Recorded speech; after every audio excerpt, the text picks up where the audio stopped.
Bonjour à tous les amis, ici Jérémy de la Crypto Bref, j'espère que vous allez bien. Aujourd'hui, petite vidéo un petit peu particulière, on va aller parler de quelques subnets de BitTensor. BitTensor, qu'est-ce que c'est? C'est le leader de l'intelligence artificielle décentralisée. En deux mots, c'est le chat GPT de la crypto-monnaie qui permet à des petites entreprises qui veulent travailler dans l'intelligence artificielle de venir se greffer à BitTensor pour pouvoir profiter de l'infrastructure à condition de payer un droit d'entrée. Donc dans cette vidéo, on va parler des subnets numéro 34 et 39. On a EdgeMaxing et BitMind. On n'attend pas plus, on commence tout de suite, c'est parti. Donc pour avoir de la donnée autour de BitTensor, il est important d'aller sur TAOstat. TAOstat, en fait, c'est le site qui permet de regrouper pas mal de data autour de l'écosystème de BitTensor. Tu as une rubrique qui est dédiée aux subnets dans lesquels tu peux découvrir les projets qui sont en cours de création ou qui sont même créés sur BitTensor. Elle est ici. Tu as la blockchain où tu pourras avoir des informations en fait sur l'infrastructure de BitTensor, les validateurs qui valident les blocs et l'analytique. Et d'ailleurs, si tu possèdes des tokens TAO qui sont sur un exchange, gros, c'est une grave erreur. Pourquoi? Parce que tu peux stake tes tokens ici. Actuellement, le taux de stacking est entre 15 et 20%, donc c'est quand même énorme, tu vois, donc autant en profiter. Je vais pas trop rentrer dans le détail dans cette vidéo, il y a plusieurs manières de staker tes tokens TAO. Donc on arrive sur ce site-là et du coup on peut voir les subnets qui sont ici, on a la rubrique. Donc qu'est-ce qu'on va faire? Nous on va commencer par le subnet numéro 34, BitMind. Donc sur le GitHub tu peux aller voir tous les éléments autour du développement informatique de ce subnet-là. Alors pour te le résumer en quelques mots, le sous-réseau de BitMind exploite des modèles d'intelligence artificielle génératifs, donc du texte-to-image comme fait aussi ChatGPT et bien d'autres. La plateforme, elle est conçue dans un cadre décentralisé et elle est axée sur des incitations pour améliorer du coup la fiabilité et stimuler le progrès technologique en continu. Donc là, on fait vraiment appel à l'infrastructure, à l'économie de BitTensor où chacun des acteurs, les mineurs, les stakers, les validateurs, ont tout intérêt à donner le meilleur d'eux-mêmes.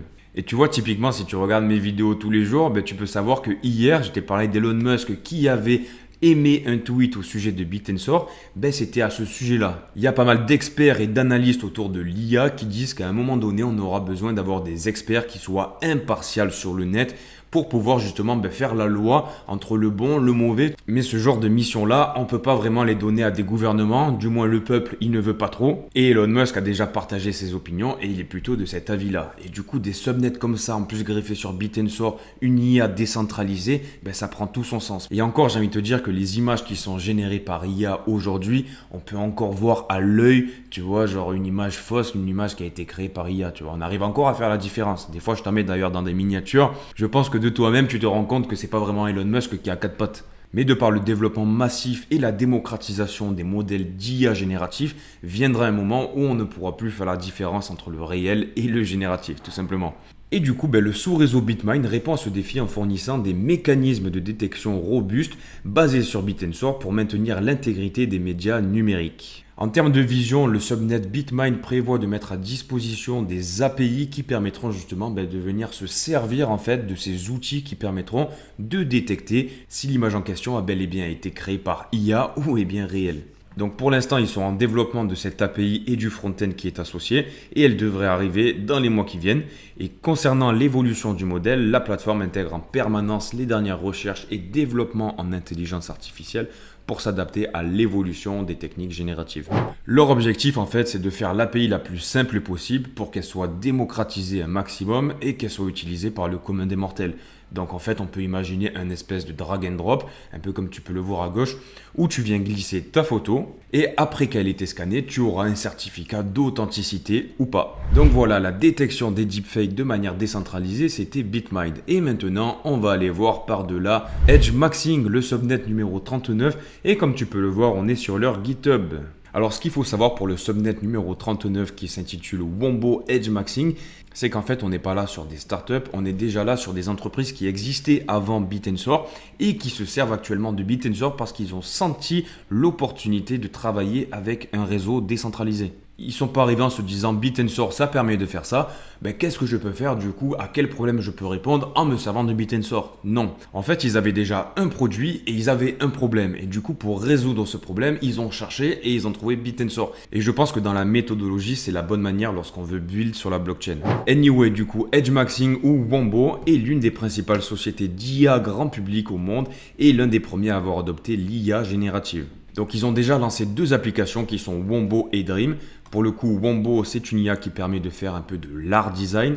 Tu peux laisser parler ton imagination pour faire de l'art. Tu peux faire des maisons en champignons, comme tu peux le voir ici, des femmes avec un soleil derrière la tête ou je sais pas quoi. Enfin, en gros, c'est vraiment très puissant. C'est une application qui est disponible sur iOS et sur Android. Et la seconde, c'est Wombo.ai. Et cette application est téléchargeable sur Android et iOS. Et cette application, elle est plutôt sympathique parce qu'en fait, elle te permet de te mettre toi à côté de Donald Trump qui est torse nu, comme tu peux le voir, à côté de célébrités. Tu peux mettre à côté d'Emmanuel Macron, de Mélenchon. Tu te mets à côté de qui tu veux, mon pote. Et du coup, ça peut permettre de faire des images un peu what the fuck. D'ailleurs, qu'on pourra contrôler avec... Comment s'appelle le subnet numéro 34 ? BitMind, le gendarme de l'intelligence artificielle. Bon, et grosso modo, j'ai testé ces applications sur mon téléphone, ça marche plutôt bien. Après, il y a des formules payantes du coup pour avoir plus de fonctionnalités, bien évidemment. J'ai pas pris la formule payante parce que j'en avais pas besoin. Mais en tout cas, s'il y a quelqu'un parmi vous qui s'en sert, n'hésitez pas à me le dire. Je pourrais par exemple partager vos photos sur Telegram avec Emmanuel Macron torse nu, pourquoi pas. Bon, et pour revenir sur leurs applications qui existent déjà, en fait, elles ont été téléchargées déjà 200 millions de fois et chacun a atteint la première place dans les magasins d'applications dans plus de 100 pays. Et donc, en fait, leur objectif, leur vision à long terme, c'est de développer leur application, de développer leurs fonctionnalités, leurs features. Mais pour cela, tu l'as bien compris, ils auront besoin d'une grande puissance de calcul. À ce rythme d'utilisation-là, ils ont besoin vraiment d'avoir quelque chose de massif derrière eux. Et donc, c'est pour ça qu'ils se sont greffés sur BitTensor. Et donc le subnet EdgeMaxing vise à créer des modèles d'IA les plus optimisés au monde, en fait de manière à faire du coup une image qui soit le plus proche possible du réel. Tu vois, on est en train de voir un petit peu les brigands et les gendarmes avec les 2 subnets que je t'ai présentés, et c'est ça un peu la beauté de l'IA décentralisée. C'est que d'un côté, tu peux pas empêcher des mecs qui vont créer des programmes qui vont permettre de faire des images qui ressemblent hyper bien à la réalité. Et même, tu vois, cette technologie, elle permettra de faire des applications, des use cases. Mais de notre côté, c'est aussi important de réguler, de contrôler, tu vois. Parce qu'il peut y avoir des dérives et il y aura des gens mal intentionnés. Il y en a toujours dans toute technologie. Et donc, forcément, il faut pouvoir mettre un point d'arrêt. Et donc, c'est ça que je trouve super bon.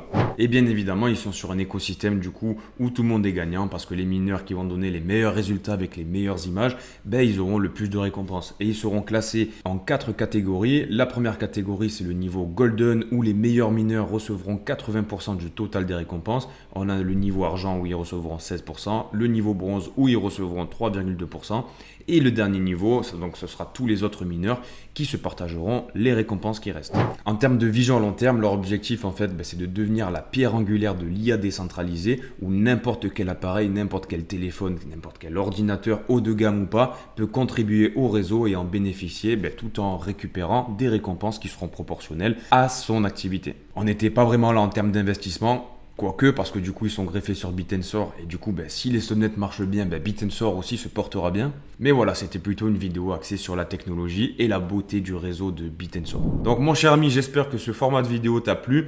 N'hésite pas à me le faire savoir en commentaire. Ça me fera plaisir en tout cas et ça me donnera la force aussi pour l'algorithme de YouTube. Un petit like et un abonnement, c'est important pour moi. Dans tous les cas, je te retrouve demain à 5h du matin pour parler des news de la crypto-monnaie. On balayera quelques data on-chain importantes et on parlera aussi bien évidemment du FOMC qui arrive à grands pas. Sur ce, bisous, ciao ciao, prends soin de toi, bam!